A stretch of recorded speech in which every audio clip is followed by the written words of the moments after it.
Hey, welcome everybody. Great to have you guys here today. I can't think of a better way to end one week and begin another week than just to gather here with God's people, because life can sometimes feel like that hamster on that hamster wheel, right? It gets so busy, and it's good just to stop every once in a while, every week, and just set aside the busyness of our treadmill lives and just focus on the things that really matter, refocus our minds, renew our hearts. So I'm glad that you're here today to do that.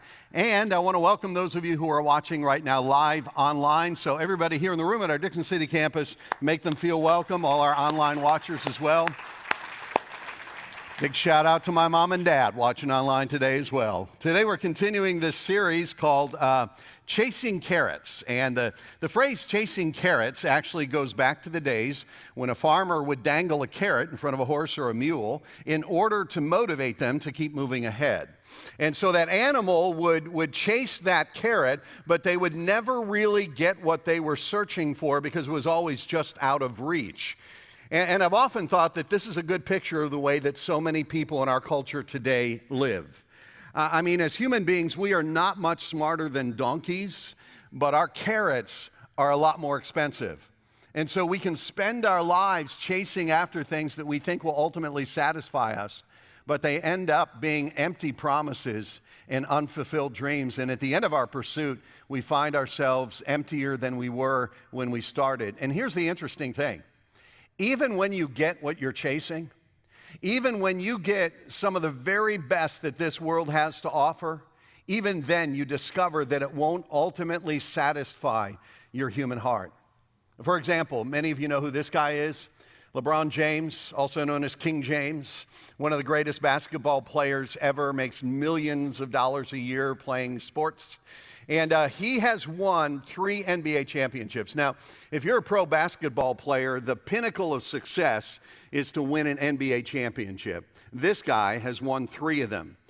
And he did an interview for USA Today a few years ago, and he described how quickly that sense of satisfaction is gone, even when you get what you always hoped you would get. In fact, here's what he said in the article. He said, when we won the NBA championship, what really got me was how short the feeling lasted. The confetti rains, you go in the locker room, pop the champagne, you do the media, you have the parade, and then it's over. It's over. You're looking around and everybody's back to normal. I was like, wow, that was an unbelievable 48 hours. I want it again. It was the best 48 hours of my life, and I immediately needed that again. And we all do that. Obviously on a much smaller scale than an NBA championship game. But we all do that. We chase after something that we think will satisfy us, only to discover that it didn't really ease the hunger in our hearts, because it's a much deeper hunger than anything in this world can ever satisfy. And so this series is all about how to stop chasing the carrots of this world and to start chasing the one thing that will ultimately fill the emptiness within us. Now today, I want to talk about a theme that I think is more relevant at this time in history than ever before in history. Today I want to talk about the pursuit of fame, chasing the carrot of fame. Now, some of you are immediately going to tune me out because you're thinking right now, well, that doesn't apply to me. Like maybe you're a behind the scenes kind of a person. You don't like the spotlight. You're more of an introvert. And you're thinking, oh, I don't really struggle with this. In fact, I don't ever want to be famous. But here's what I want you to understand today. Don't tune me out, because today we're not talking about like that celebrity level fame that most of us will never even come close to. Today I want to talk about something more subtle, something that lives beneath the surface of our lives, every single one of us. And that is that hunger for attention, that desire to be noticed, that desire to be approved of, that hunger inside, that thirst inside all of us for significance. And it can show up in our lives in so many different ways. It shows up in, when you buy that particular brand of car because you like the statement it makes about you. Or when you post something on social media and you go back every 3 minutes to see how many likes you have and how many comments you have. Or when you try to turn every conversation back to yourself and you've always got, the better story. Or when you buy a particular brand of clothing or accessories because you hope that people will see that particular name brand and they'll think more highly of you. This is what I would call micro cravings for fame. And we all struggle with this. We all do. There's that innate hunger within all of us for attention. I mean, I struggle with this as well. I'll give you a couple of examples. A few years ago, I stopped on my way into my office to give blood. And even though it was, I think it was January, even though it was winter, I spent the rest of the day with my sleeves rolled up. And later in the day, I realized why I was doing that. You know why I was doing that?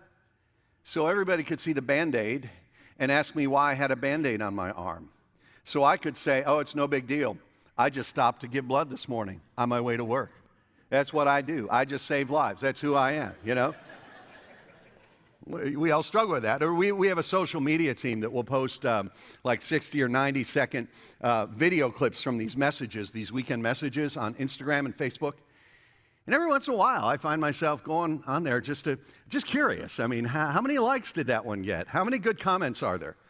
Do I have more than Dan White has? Because that's like the most important thing. You know, why do we do these things? Because within our hearts, there's this hunger for affirmation and attention. It's what I call a micro craving for fame. And here's what's so fascinating to me about this subject. It's really changed in recent years because it used to be that in order to become famous, you would have to do something significant. Like if you're a talented artist or you're a gifted athlete or you're a very successful leader, you know, you might become famous. But nowadays, you can become famous for anything. Right? In fact, you can become famous for nothing. Like this kid named Alex, who worked at Target. Alex from Target. Alex went to work one day at Target on a Sunday afternoon, and the battery was dead on his phone. But another coworker of his took his picture and posted it on Twitter along with this caption, "This is Alex, a cute guy who works with me at Target," and mentioned Alex's Twitter handle in the post. And this tweet, this picture, went viral. So that morning when he went to work, Alex had 144 Twitter followers. That night when he turned his phone back on, he had over 300,000 Twitter followers. And a couple of days later, he was on all the talk shows. Like, it used to be that you actually had to do something significant to be famous. Now you can just be a cute 16-year-old working at Target.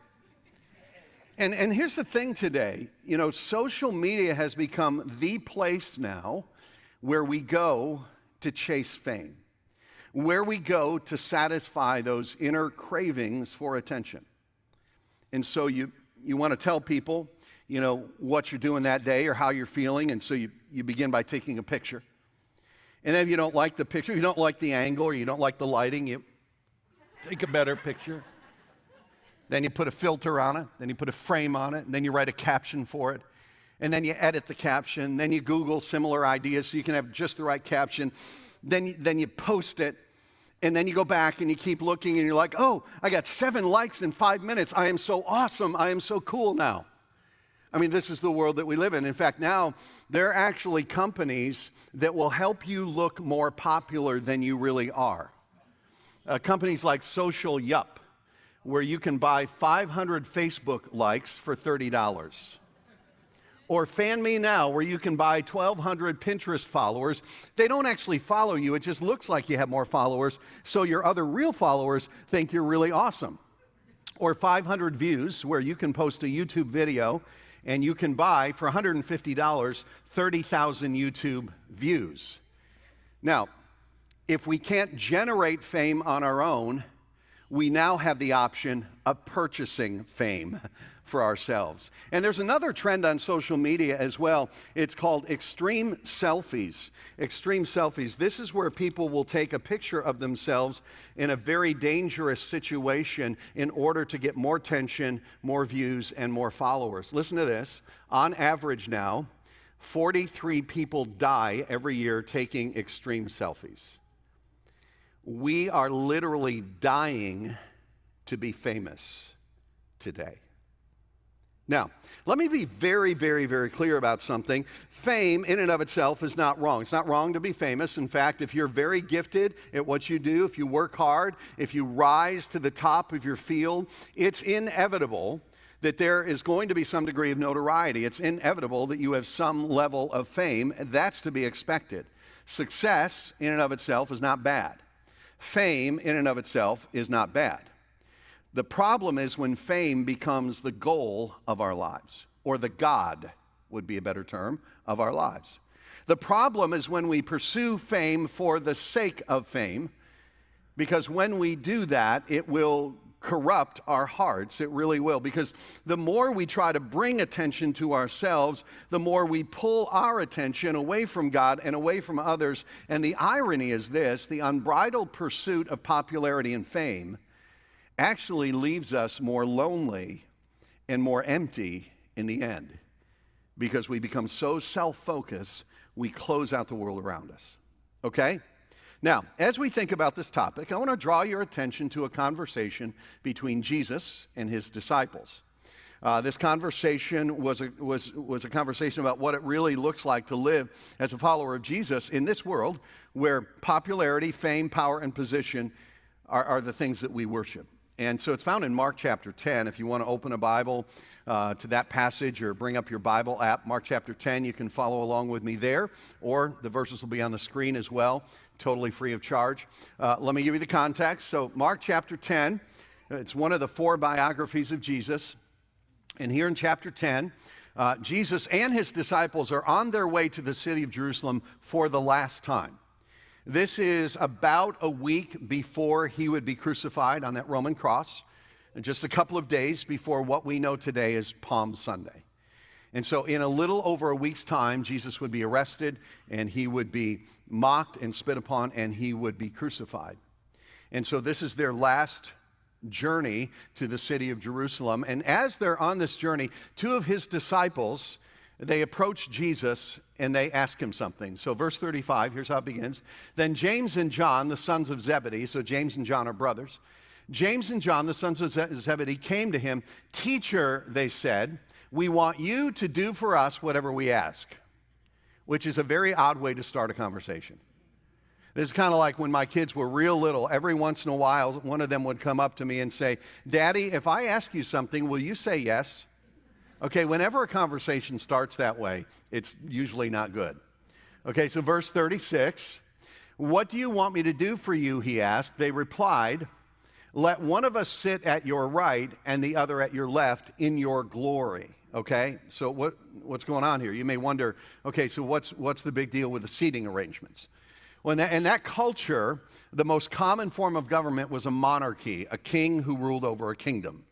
And the most powerful people in the kingdom, aside from the king himself, would be whoever would be found seated on his right or his left. Those were the positions of the power brokers in a kingdom. And we have a phrase in our culture today. We might say something like, he's the president's right-hand man. He's the boss's right-hand man. It comes from this idea. And so James and John, they're basically saying, Jesus, when you come into your kingdom, we would like those positions of power. We would like to be famous. Now, let me show you another interesting thing about this conversation. If you go back to verse 35, it says, James and John, the sons of Zebedee, came to him. In other words, they didn't ask this question in front of the whole group. They came to Jesus privately and quietly. They're trying to get the inside track. They're trying to get to him before anybody else does. Now, the other thing that makes this request even more troubling is the timing of it. The timing of this request. It seems so insensitive when you understand what's happening in this moment. In fact, let me back up just 3 verses so you can see what leads up to it. Verse 32. Again, he took the 12 aside and told them what was going to happen to him. We are going up to Jerusalem, he said, and the Son of Man, Jesus is talking about himself, and the Son of Man will be betrayed to the chief priests and teachers of the law. They will condemn him to death and will hand him over to the Gentiles, who will mock him and spit on him, flog him, and kill him. 3 days later, he will rise. And then immediately after that, James and John, the sons of Zebedee, came to him. Teacher, we want you to do for us whatever we ask. Okay? Now, I don't know about you, That seems a little bit insensitive to me, that they would come with this very self-serving request at a time like this. Because Jesus has just finished explaining what was about to happen to him. That he's going to be arrested, mocked, spit upon, and he's going to be crucified. I mean, he bears his heart. He bears his soul to these guys. And they say, oh, well, that's interesting. By the way, when that happens, can we have those two positions of power?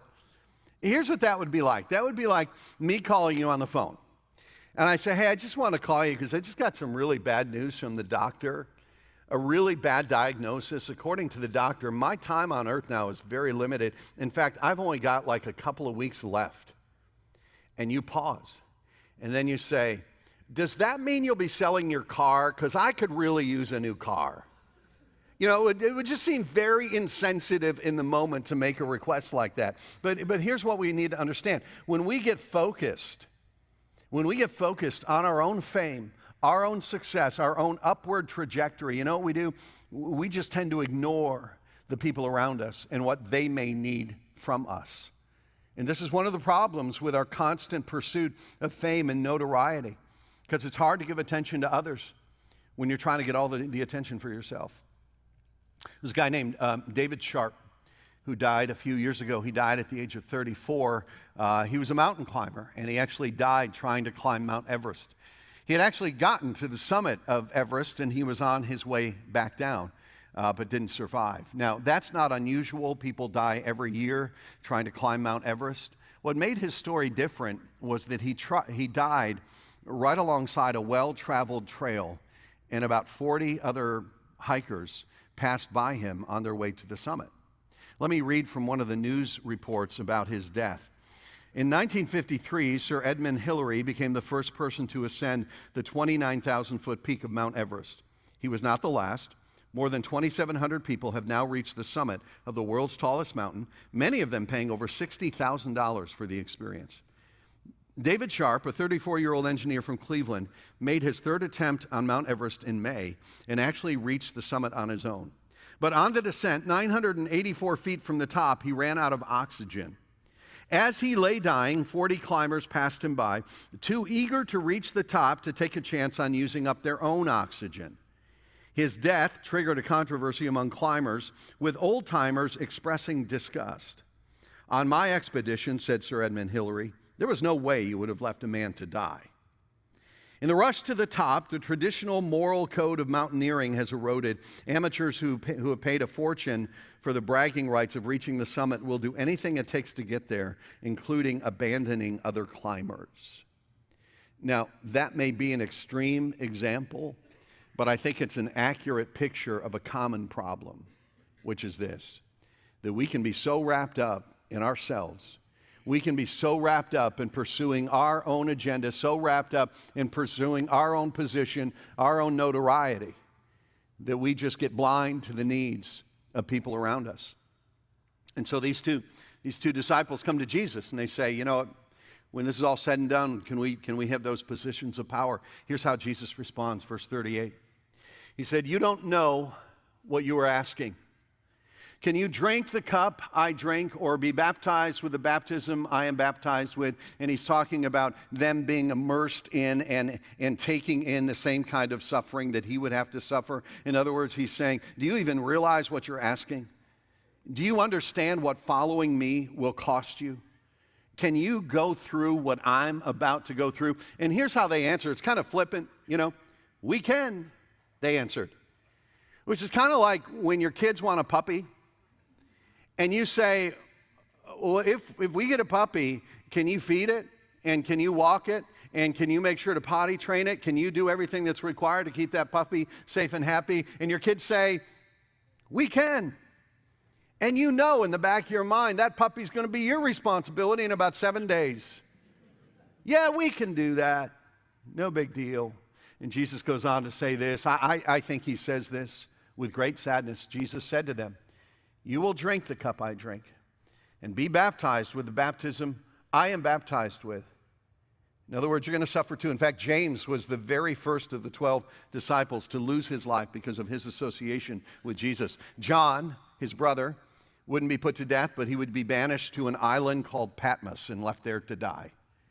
He said, but to sit at my right or left is not for me to grant. These places belong to those for whom they have been prepared. In other words, Jesus was saying, listen, don't be so concerned about power and position.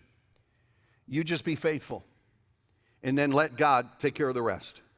You just be faithful. You do your best to follow me no matter what it may cost you, and then leave everything else in the hands of God. See, these guys were concerned about being famous. Jesus said, you just be concerned about being faithful, and then God will reward you in his time and in his way. If I could boil it all down, this is the bottom line that he was teaching. We are not called to be famous. We are called to be faithful as followers of Christ. That doesn't mean you won't be famous. Sometimes the very act of being faithful and whatever your calling is will lead to a certain level of notoriety. But our calling is not to be famous. We are called to be faithful. Now, the story doesn't end there. It gets a little bit more interesting here in the next verse, verse 41. It says, when the 10 heard about this, they became indignant with James and John. In other words, they're really ticked off at these two guys. Now, when you read this, there's a logical question that comes up in your mind. So why were the other 10 indignant with James and John? Why were they so upset at these two guys? Three possibilities. Number one possibility, because they were shocked at the selfishness of James and John. In other words, their hearts were so pure, they never would have asked such a question. Second option, because Jesus had to now deal with this request at the time when he was facing the greatest crisis of his life. In other words, their indignation was righteous indignation. They were angry because of this, how this made, Jesus, their leader, feel. Third option would be this, because they didn't think of it first. Okay, and the correct answer is ding, ding, ding, ding, number 3, because they didn't think of it first. How do I know that? Because if you go back one chapter in the Bible, you discover that a couple of weeks before this, there was another conversation that had taken place among the disciples. Mark chapter 9, it says this, they came to Capernaum. When he was in the house, he asked them, what were you arguing about on the road? But they kept quiet, because on the way, they had argued about who was the greatest among them. Like this desire for fame and status, it was in the hearts of all of these guys. It's just that James and John were the ones who got to Jesus first. And the result of this is that this pursuit of attention, it was dividing them. It was causing animosity between them. It was breaking down the community between them. The whole scene reminds me of an old story. You remember the story about the two guys who decided to go on a camping trip? And one morning they're sitting around the campfire having their coffee when they hear something in the woods behind them. And it's a grizzly bear who's about to charge, and he has a very hungry look on his face. And so the one guy grabs his running shoes and starts to put them on. And his friend says to him, why are you putting on your running shoes? You can't outrun that grizzly bear. And his friend said, I don't have to outrun the grizzly bear. I just have to outrun you. See? And that's what these guys were doing. They're just trying to outrun each other. Outrun each other to be the ones who get the positions of power and fame. This is the culture that we live in. This is the world we live in. A world full of people who are trying to outrun and outspend and outdo each other. And people who fight for status and attention and power. It is part of our culture. It's like the air that we breathe every single day. So verse 42, Jesus begins to teach an important lesson. So he pulls them aside. He called them together and said, you know that those who are regarded as rulers of the Gentiles lord it over them, and their high officials exercise authority over them. In other words, he says, this is the way of life in this world. What matters in this world is how you rank, how you are seen by other people, how you look in their eyes, where you stand, how many followers you have. And then verse 43, listen to the first 4 words, not so with you. Not so with you. You follow a different king. You're citizens of a different kingdom. Instead, whoever wants to become great, or we could put the word famous in there, whoever wants to become great among you must be your servant, and whoever wants to be first must be slave of all. Jesus says, here's how it works. Life in this world is built on competition. Life in my kingdom is built on servanthood. That greatness in God's kingdom is not measured by the car that you drive, the title on the door of your office, the degree behind your name, the name brand of clothing that you wear, the number of followers that you have on Instagram. No. None of those things are the measurement of success and greatness in God's kingdom. The measure of greatness in God's kingdom is your willingness to serve the people that God has put into your life. It's not about being famous. It is about being faithful. And so in verse 45, Jesus really puts an exclamation point on this lesson as he reminds them and reminds us, if we are Christians, who we follow. For even the Son of Man, he's talking here about himself, for even the Son of Man did not come into this world to be served, but to serve and to give his life as a ransom for many. Those two words define the life and death of Jesus. He came to serve and to give, to serve and to give, and he gave his life as a ransom, meaning payment, to set someone free who had been kidnapped. He came to make the payment for a human race that was held captive to our sin and our brokenness and our guilt. The contrast here is amazing. Well, these guys were pursuing positions of power. Jesus was pursuing a cross. And the lesson is this: if the Son of God himself came into this world to be a servant, then those of us who follow him, those of us who claim to be his own, must be defined by our willingness to serve as well. The defining characteristic of a follower of Christ is not the fish on your bumper. It's not the slogan on your t-shirt. It's your willingness to serve others. That's what greatness looks like in the kingdom of God. And so Jesus comes along, and in his life and in his death, he redefines what success looks like in this world. Because the symbol of success in our world today is this: the ladder. Climbing the ladder, maybe the ladder of your career, maybe the ladder of wealth, climbing the ladder of possessions, climbing the ladder of popularity, achievement, whatever it might be, because the higher you get up the ladder, the easier other people can see you, and they are the focus of attention. But Jesus said, no, in my kingdom, this is the symbol of success. Greatness in God's kingdom is not about climbing a ladder. It's about taking up a cross. And 5 or 6 days after this, on the night before the crucifixion, Jesus and his disciples gathered together in a private room for one final meal together. And before that meal began, Jesus did something profound. He wrapped a towel around his waist, he knelt down, he took a basin of water, and he washed the feet of his disciples. In that culture, whenever you traveled, you would almost always travel by foot. And the roads in those days were not paved roads, they were dirt roads, dirt paths. When it rained, they became mud roads, and animals used the same roadways that people did, so you never really knew exactly what you were stepping in. And the footwear of that day was an open-toed sandal, so obviously by the time you got anywhere, your feet were in pretty rough shape.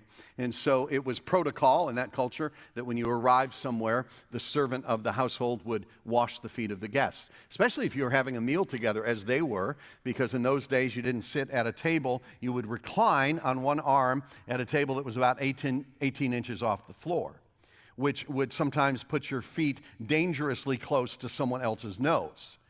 So somebody had to be the servant. Somebody had to wash the feet of the guests. So Jesus found the basin of water, knelt down, and he washed their feet as one last reminder. And then he said this: I've set you an example that you should do as I've done for you.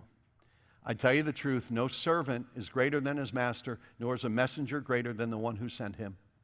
Now that you know these things, you will be blessed if you do them. Where is real blessing found? Where is true fulfillment found?